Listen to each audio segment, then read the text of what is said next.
I'd like to get started with our next speaker. When Pan American's flying boats reigned supreme over the Pacific, they became a fixture, so to speak, in the skies above San Francisco's Bay Area. As beloved as the new bridges were, a point of pride, and regardless of the ship's christened name, a sighting usually prompted a point and a shout, "There goes the China Clipper."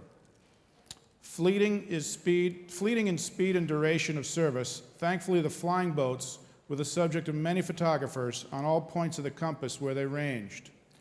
None, however, amassed the quantity and quality of the visual chronicle that Oakland's own Clyde Sunderland managed to create and leave to future generations. His air-to-air work is highly regarded. We are pleased to be showing his work, which is so deserving of the widest possible audience.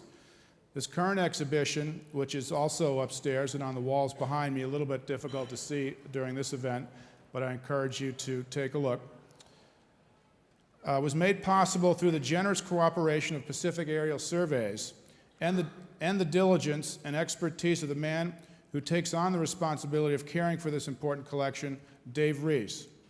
Dave is the manager of Pacific Aerial Surveys, which is a division of HJW GeoSpatial Incorporated, located in Oakland, California. He has held that position for the past 6 years, and his management duties include the care of over 1.5 million aerial photographs dating back to 1928. Prior to Pacific Aerial, Dave was a production manager for HJW Federal, which handled federal mapping projects.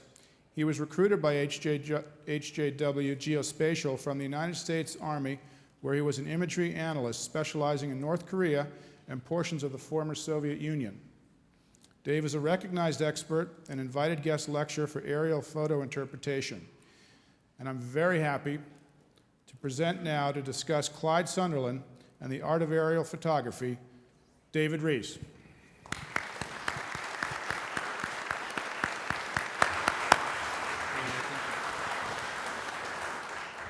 Thank you, everybody. It's quite an honor to be asked to come up here before you in this history that's just collected and passed on. Mr. Sikorsky said he was worried about following somebody else, and how do you think I feel now?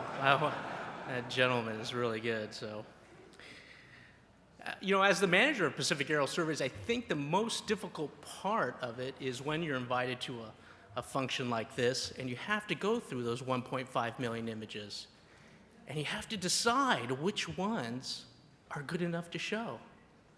And truly, every single one has a bit of history that people want to know about, but you really have to focus out of it. I tell you, doing that, even though I'm pulling my hair out trying to put together a show, I still have a big smile on my face. Okay. Now, as the manager of Pacific Aerial Surveys, John has said that I'm a former imagery analyst. So I'm not a photographer, and I'm not an aviator. I've never flown a plane. So that makes me perfect for this. Huh? Who is that? Raise your hand. Pacific Aerial's been in business for over 70 years. And we're the imagery arm of HJW GeoSpatial, which is a mapping company. Probably one of the oldest and leading mapping companies in the Bay Area. We handle all the photography, we handle the library.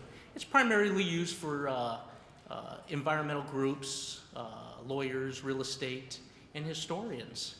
And out of that 1.5 million, we estimate that there's probably about 5,000 truly historical photos, such as the Clyde Sunderland collection, and a majority is the Clyde Sunderland collection.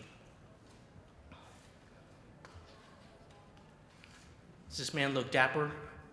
This is a very well-known picture and a very, very good-looking man here with this camera. This is Mr. Clyde Sunderland, and he has one of his many cameras that he used. He's the one that captured and is responsible for our vast collection of the historical photos. We know in his history he used some of the Fairchild photos, and if you ever get a chance to see the Fairchild collection, that is quite impressive also. And also we know that he talks about using a reconverted Fulmer Schwing aero camera. And I think this one is probably the Fairchild, but he used a variety of cameras there. Mr. Sunderland was born in the 1900 in Oakland, and he went to the famed Oakland Technical School. So he's a local guy. He started off his career at UC Berkeley studying mechanical engineering, and that gave him a kind of an aptitude. He loved aerial photography. Photography was his hobby, and so it gave him a really strong understanding of how aerial photography can be used in the mapping industry. And so that's where he really began to find an interest in it. He was the former president of the Northern California Photographers Association, and he was one of 2 photographers who were life members of the Professional Photographers Association. The other person was Ansel Adams. Now that's a tough crowd to work with, okay? That really is. His works appear in Life magazine. He has a couple covers, National Geographic, and he constantly worked for the Oakland Tribune and contributed many photos to them and worked directly for them in some cases. And in some cases, he went off on his own. Here you see the Willow Rock from the Dole races, 1927. The Willow Rock was the winner. And Clyde Sunderland was actually commissioned to do movie reels for this.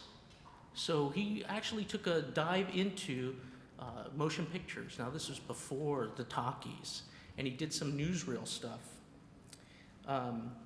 When the talkies did come out, as he put it, he decided that he wasn't really kind of interested in that, and kind of moved away and went back to regular photography. It was his passion, really. Here's the Aloha that came in second on that event. Who recognized this young lady? Amelia Earhart, of course. Mr. Sunderland was allowed special access, and because of his reputation and his knowledge of aerial photography and planes and his love for it, he was actually commissioned by Amelia's husband to record the event, the start. And upon learning of her disappearance, he was actually flying Yosemite at the time, taking aerial photographs. He said it was a quite cold day, and he commented in an article that he truly admired her and really was going to miss her because of her accomplishments of what she did for aviation. Here's Clyde up in the air, taking a photo of Amelia's plane before he was going to meet with her up in the air and shoot some nice photography. You see a very young Oakland Airport, and this is the original field that today serves for the commercial section, the private planes. And here he is on station. They're meeting up, and Amelia's Lockheed Electra is just a beautiful plane. Very smooth lines, and looks so elegant in there. And you know, Clyde was able to really play the sun in the background and just capture these wonderful photos. And we see here in the background is the runway of the aerodrome, the San Francisco Aerodrome, which was the future Naval Air Station, Alameda. The Macon, flying out of Santa Clara on the Moffett Field. Beautiful plane, or excuse me, airship that he really loved to fly with and catch photography with. Here it is above very young Santa Clara area. How many people recognize this? I mean, can you imagine buying property at this time? Okay. And then, of course, you see the hangar there. That's just a wonderful piece of architecture, really, no matter what its functionality was. Now, this is one of my favorite photos. The Macon just floating up above everything. So peaceful. And Clyde Sunderland clearly had the same impression while he was up there. When he was chasing down the Akron, he wrote, "Owing to the great expanse of fog, There was nothing to compare the ship in size. In fact, not even another plane in the sky. We had the Akron all to ourselves. It reminded me of a toy balloon just lazily floating in space as if no place to go and all the time in the world to get there. It was the most beautiful sight in the world. Can you imagine the emotion that this man felt when he actually flew with it? You know, it's just floating away. How many people recognize this? This is Alameda. Yeah. Were you there, sir? If you look in the background, you see the cars up on the shore. Hundreds of people would line up here just for the chance to see the Clippers come in and fly out. It was incredible. And here you see the cove that they've created with destroyers that they were sinking and using as breakwaters. These destroyers actually are giving them a bad time today. After Loma Prieta, you can almost see the outline as the earth shook around them and it started to sink. And a lot of environmentalists and geologists are working that issue today. The Hawaiian Clipper. Now, as a photographer, you have to understand the composition of this. He is framing this plane so well. But as a photographer, you have to understand that not everything goes quite as right as you want it to. As you can see, there's a rope or something hanging out up there at the top. And to be honest with you, this is probably a rejected photo. Can you believe that?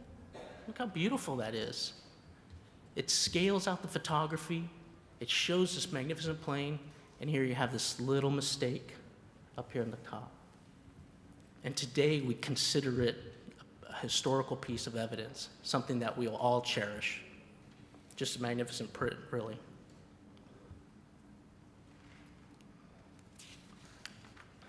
The China Clipper. Now, you know, one of the things that you have to remember is that I think clearly Clyde Sunderland had more than a vision of just capturing photography of aviation. Truly, this period of time is a reemergence of the San Francisco Bay Area. It's a new industrial age. We have the bridges going up. We have the Clippers flying. The most previous years was nothing really going on in San Francisco. The other hallmark really is the California Gold Rush. And Clyde Sunderland is flying around and getting these planes to fly where historical significance is occurring. This is right here in the corner, you'll see San Quentin. There's no Richmond-San Rafael Bridge here. This is really capturing something unique, not a lot of people will see in the future. S-42, once again, his composition is not only just the plane, but also of capturing history. We see the Bay Bridge under construction here. And once again, this is probably a rejected photo. You know, we have part of a wing strut or something in the corner, and we don't have too much great composition down below. Certainly some of these things can be cropped out and taken out with enlargements, but really this was probably a rejected photo. But also look how he brings in the clouds into play and how he brings in the light against the wings to highlight the engines and the body of the plane. It's just really magnificent. He's really a master of his time. Here we have the S-42 again, another one marking something that historically people don't recognize. And that's that the ferry system will soon be gone with the completion of the bridge. And the advent of traffic, who knows? Commuter hour traffic is starting soon. You know, I think Clyde Sunderland still falls back on his roots. Here it is flying over UC Berkeley, where, of course, he went to school and where he grew up. And sometimes I think his personal life, he liked to get a little copy for himself and remember the days. And this is really a great photo. Really captures a wonderful time. And Memorial Stadium is going to be soon demolished and a new one built. So this is quite a print. You know, there's an interesting story about the China Clipper that it actually saved Clyde Sunderland's life once. Him, his pilot William Duck, and a Pan Am gentleman named Robert Fulton were flying to meet the China Clipper. They were going to meet above Golden Gate and do some aerial photography. And upon takeoff, the gas cap of the William Duck's plane had come off, and they hadn't noticed. So here they are flying around waiting for the Clipper to come on station, and they're losing gas rapidly. It's being sucked out, and they have no idea. The ground crew at Alameda found the cap, but William Duck didn't have a radio in his plane. So they called over to Pan Am. Pan Am radio, Captain Tolton at the China Clipper, he said, "I'll take care of it." So when they met up, he quickly dived back down and went right back home. Now, Fulton and Clyde, they obviously thought something was wrong with the Clipper, and they thought, well, we'll just head on back too. So they landed, or they headed back to Oakland Airport. As soon as they approached, engine was out. They ran out of gas. And Duck had to do a dead stick landing and managed to bring it in just by the hair of his chin. And they owed it all to the China Clipper. So, which is a real nice story. Here's another good one. Once again, this was probably a rejected photo. It's too linear. You have you don't really have a lot of the Golden Gate Bridge that you should have and that we see in other photos, but still a magnificent shot. And as an image interpreter, I tell you to look at the shadow anyway. That's what we would use, but just beautiful.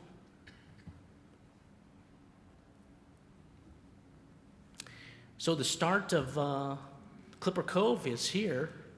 Here you see the pushing in of all the mud and silt that they need for landfill of the Treasure Island, what is it, the future Treasure Island, the future of the expo. And if you notice, there's those big squares. They're starting the foundation of the hangars here. And Clyde knew that, hey, we need to capture all that. We need to save this piece of history. So here he has the China Clipper flying over. And the bridge is, I think it's done at this point, actually. No traffic yet. But I will tell you that I was reviewing some of the archives and found a Bay Bridge photo where there was a stalled vehicle in the number 1 lane. And so they were trying to get it out of there, so it started early. Here's the finished product, the Expo, the Pan Pacific Expo. We have a beautiful luxury liner. We have a Boeing 314. People are enjoying their day in a very rare sunny day without fog at Treasure Island. And look how he managed to frame this shot so magnificently. He's got depth in the photograph. He's got a really great contrast. This is just photography at its best. Here's another real good close-up. Here you see the Tower of the Sun in the foreground. I probably would have cropped this differently, but no, it's a very great shot. Another angle. Same day. He's just flying around, enjoying the day himself. And here's a great shot. I mean, here you're talking that he's not looking for detail of the plane. He's looking to give you an expression of emotion of this Clipper. I mean, that just says serenity. It says, hey, what a beautiful day it is to fly. He doesn't really care about names or emblems. All he cares is to show the plane in a very peaceful setting, give it a little composition. I'll tell you, all the great photos have something coming across them in an angle. Bay Bridge. Oh, how about the very rare Boeing 314, the color one? In this day and age, color was very expensive to use and very hard to take. And unfortunately, the color here is a little muddled from the slide, but this is a really great shot.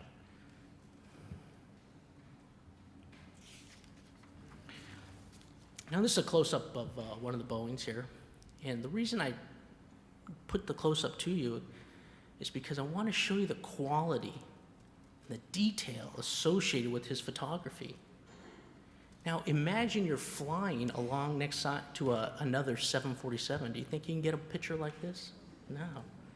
He was able to not only get in close, but use large format photography and create beautiful photos that are photos within photos. Here is just a simple cropping of a portion of a large format film. And it's just another entirely different photo from the original. Here's another example. This is another crop enlargement, China clipper, beautiful details. You know, the way he captured the sunlight on the lines of this fuselage is really great. I doubt many people would stop and think about that when they're flying or when they're taking a picture, or even if you're taking a picture of a car. Truly a professional would only think of this. And here again is another enlargement.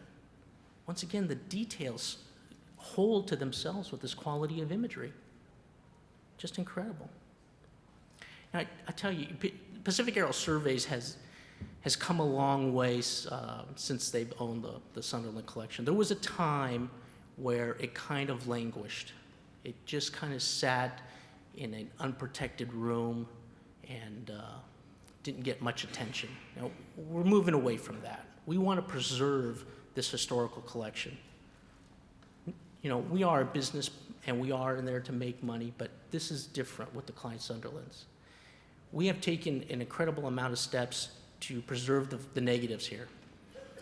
Currently, we're using Heidelberg drum scanners to scan the imagery into a digital format, and then we can go back in and we can clean up those imperfections that have been acquired throughout the years through misuse of the negative. And with the digital format, we are able to zoom in. This is a digital print. This is a digital scan.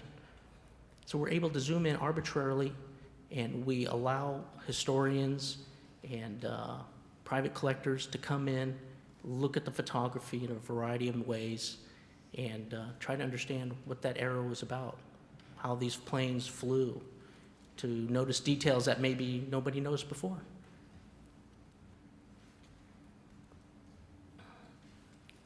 Just a beautiful shot, Clipper Cove. Once again, you know, his focus has changed. Before we saw the detail was taken away from the plane. Now we see that he's added the detail back, and he's added a nice mood, serenity by blackening out the background. It's really nice to look at. How about this? Isn't that incredible how the light just shines off and just, you can just stop and relax. Don't relax too much, okay? I don't want to put anybody to sleep. Since I'm former Army, as an Army sergeant, we used to make people do push-ups who were falling asleep, so I'll give some of you a break. You know, Clyde Sunderland had a really big advantage, I think, over a lot of other photographers who were starting out, and that was his love of aviation and his personal relationships, and he was also a Naval Reserve officer, which gave him a little bit more access. So he could talk to these guys. He could talk to the ground crews. He can talk to the pilots. He'd know them. He'd go out drinking with them. He'd fly with them. And let's face it, you can't name me a single pilot who doesn't like to have his picture taken, okay? Everybody's ego was in play on this one, I think. But here is the Boeing, our Ford tri-motor, and this is the, is it Boeing? Yeah. Boeing, yes, sir. And this is the school, the Boeing School of Aeronautics, Oakland Airport. And once again, he just got the guys together, got a nice photograph. How about this one? The Aloha, the famed pilots and navigator. Once again, the personal relationship comes into play. You know, you don't have to ask. Can you imagine your pilot showing up to take you on your next flight like this? I think there'd be a little bit of a problem on that. So, this gentleman is taking the cinematography for the Hells Angels photo or film. The Willow Rock. Charles Lindbergh. Yeah. And Mr. Sikorsky put out that he doesn't like his photo taken too much, and I don't think he was actually posing for this. I think Clyde probably got him on the blind side there. So, and you know, I don't think there's too many of these in our collection, to be honest with you.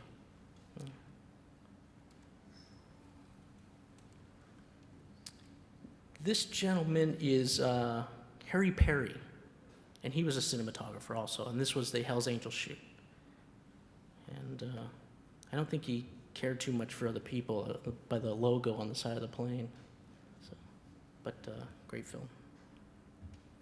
Here we go, once we saw this photo before. And these men were real men. Can you imagine flying that altitude to take a film wrapped up in your gear? I mean, that's what he's showing here. This is how men did it in that day.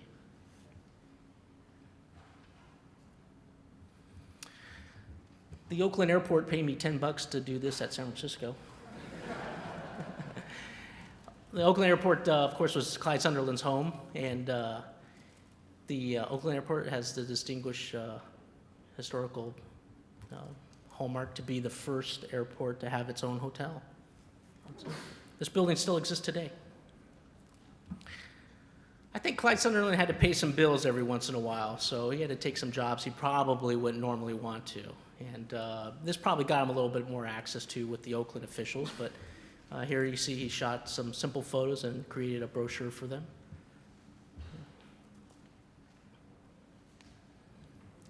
How about the Keystone Bombers?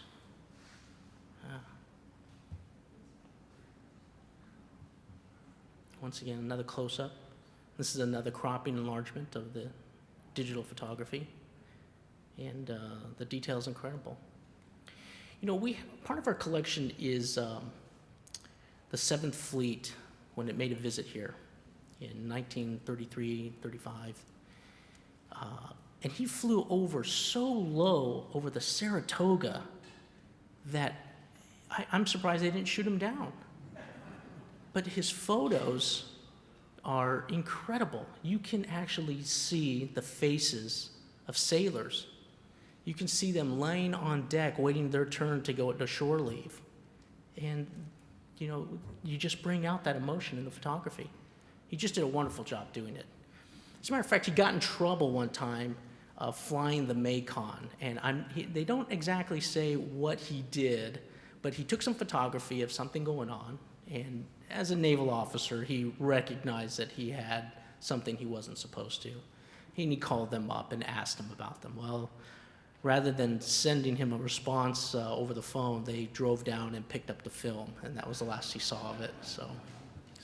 And we do have in our collection some photography that says restricted on it still, and that it's part of the naval history. And it's been since turned back over to us, and we keep that sacred too. Another beautiful picture. The composition on this is incredible. The sun hitting down on the plains, the lines coming across the wetlands area is just the squiggly lines bringing so much of the photo. It's really great. How many know this one? This is one of my favorite planes, the Fokker. Fokker, am I pronouncing it? The Ford Tri-Motor, I'm sorry, yeah. I'm on the wrong slide.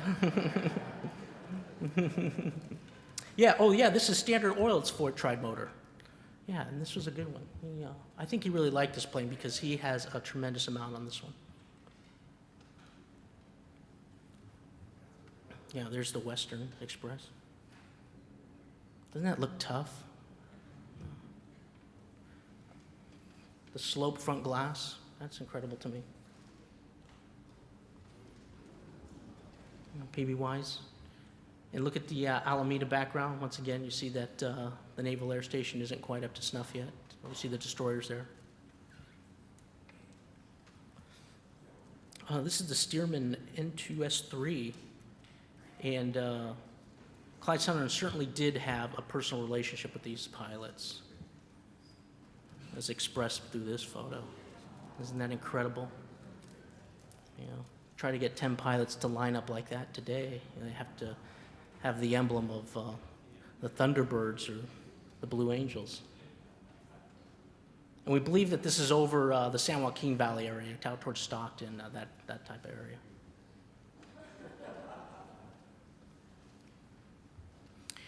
This is one of Clyde Sunderland's friends, Lieutenant Walters in the OJ2.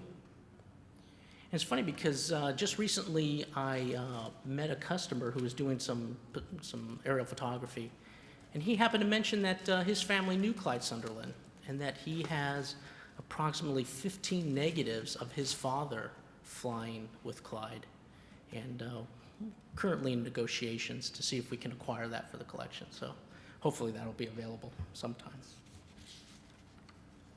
You know, there's a rumor that Clyde Sunderland's had this friend named Walt Disney, and that Walt Disney was the designer of this emblem, the Pacific Aerial Survey's emblem.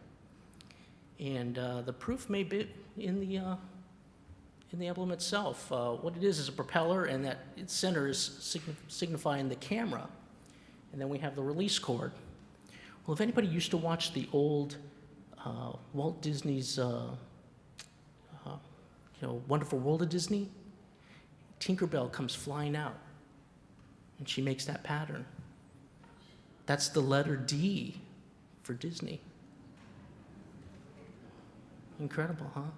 Now, we've only been able to verify this as much as finding a newspaper article, but based on this photo, we think it might be true. This is Clyde Sunderland's nose art, and I don't know if it was a self-portrait type thing, or if it was Walt Disney's interpretation of Clyde.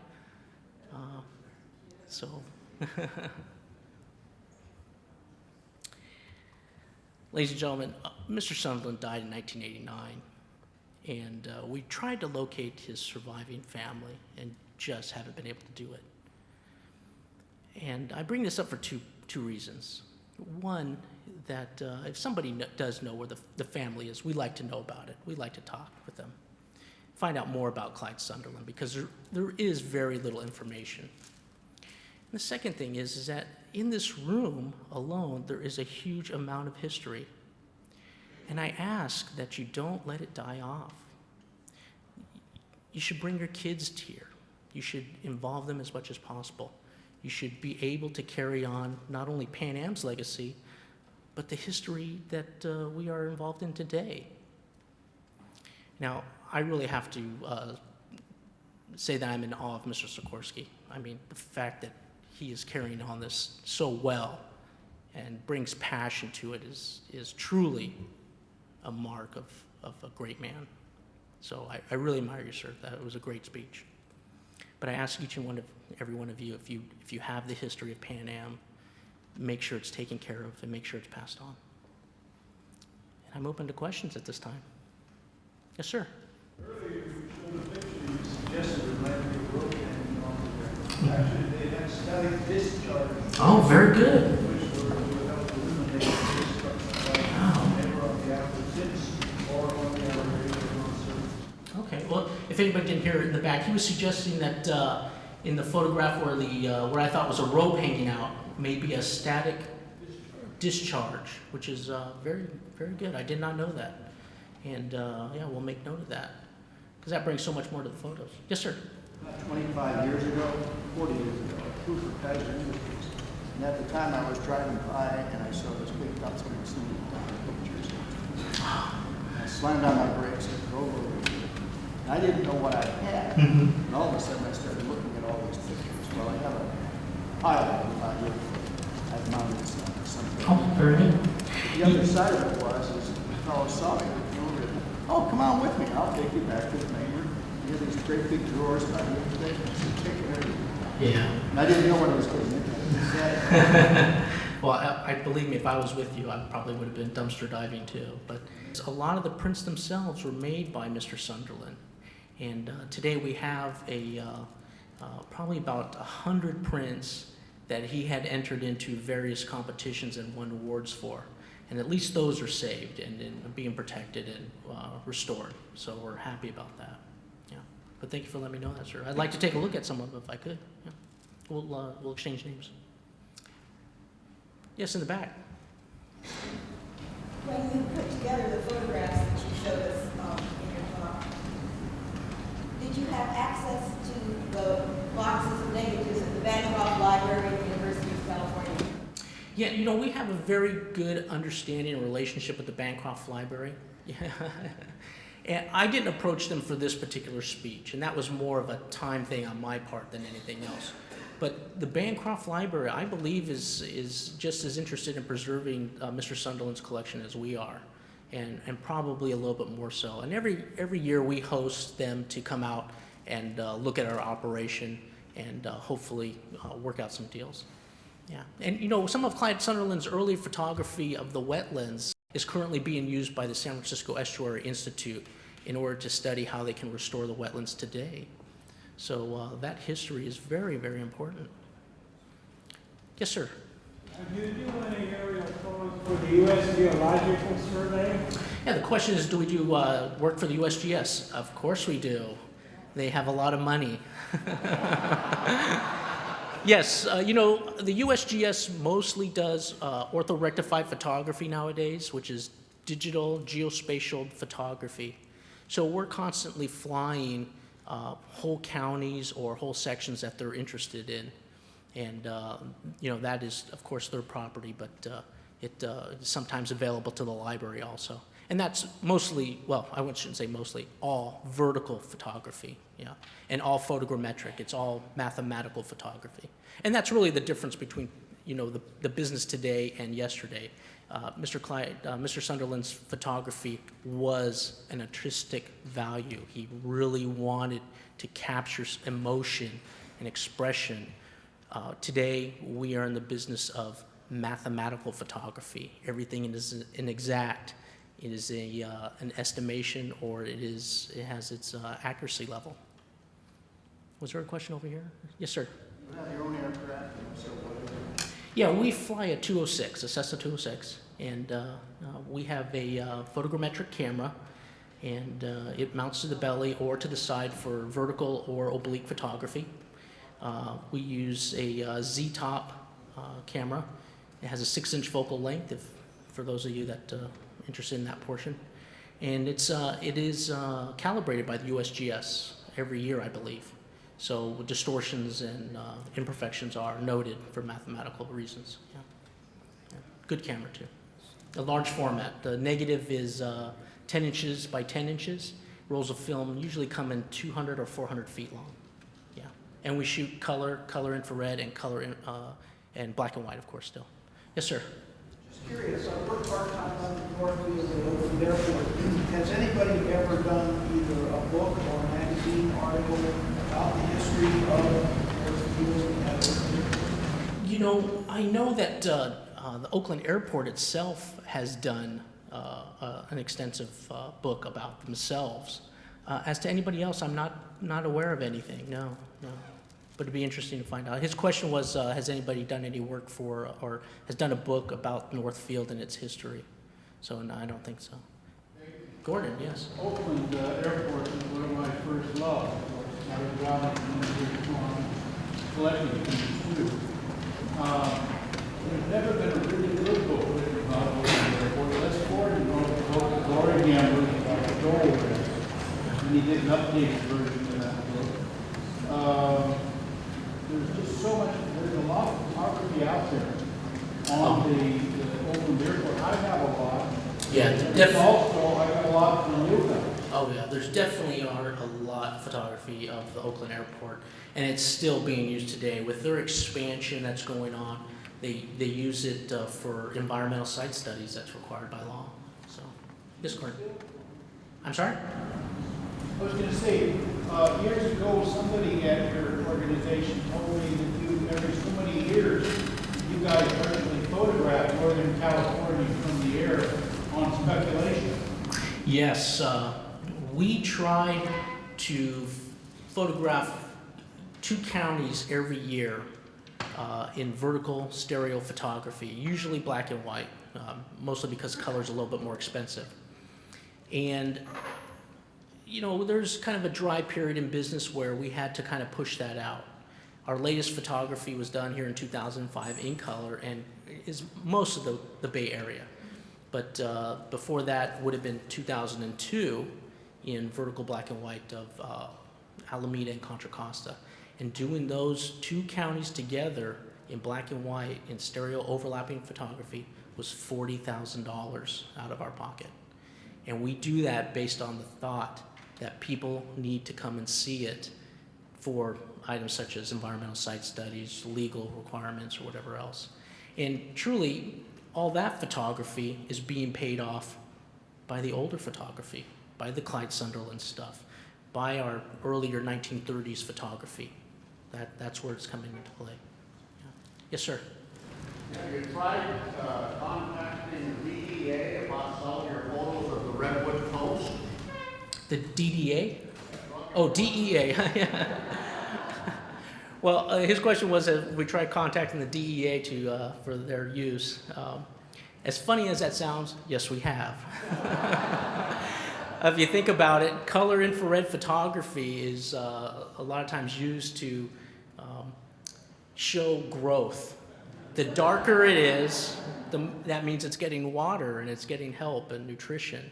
And they thought it was a great idea, but they just couldn't afford it. So, yeah. Yes, sir. If you think about the destroyers that they sank alongside, which formed the water barrier on Alameda Airport, those are the destroyers that most people call force stackers, and it's incorrect as definition because not all of those that class of destroyers have force stacks. The correct definition is a flush stacker. And those were the same class of ships that we started breaking with gave to England in the Second World War because there was no damn good guns. As a flush stacker, I can tell you right now, they're pretty much being flushed again. So, yes, ma'am.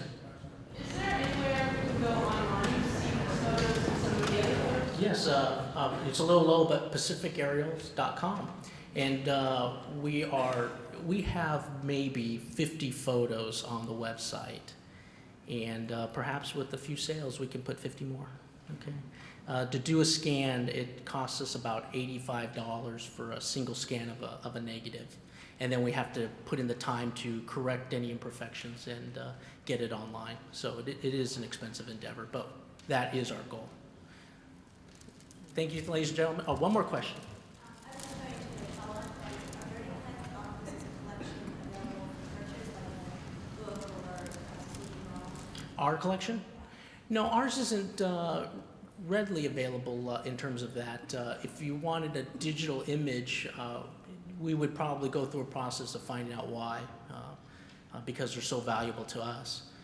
As for a book, we are thinking about it. Yes, we are thinking about it. Perhaps maybe next year I'll be up here doing a book signing. Let's see. 2010, okay. Ladies and gentlemen, thank you very much for your time. I appreciate it.